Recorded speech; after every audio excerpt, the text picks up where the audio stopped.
500 stories of abuse, but there will be no criminal prosecution. A 2-year investigation into the Dozier School for Boys in Marianna is over. The men who spent time in that school from the 1940s through the 1960s say they were viciously beaten in a building called the White House. Channel 3's Laura Hussey has the latest.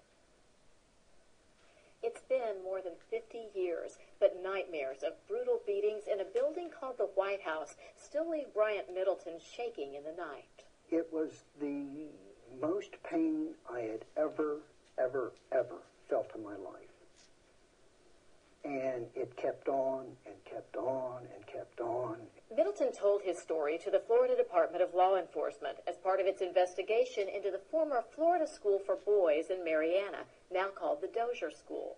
The FDLE talked to about 100 people, some former students and their families, as well as staff members. Their report says the evidence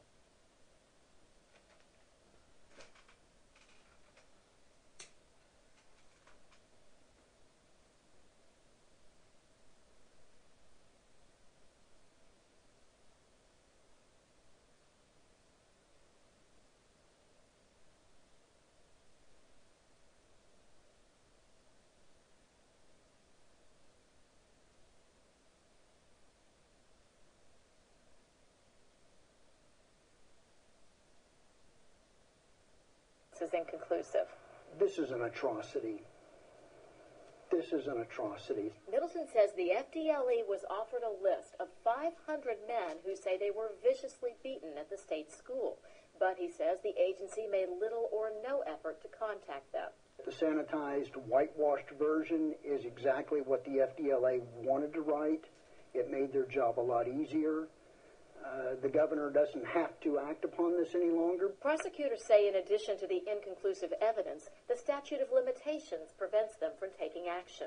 What troubles me deeply is the fact that I know in my heart that there are over 500 victims of child abuse that will never receive justice now.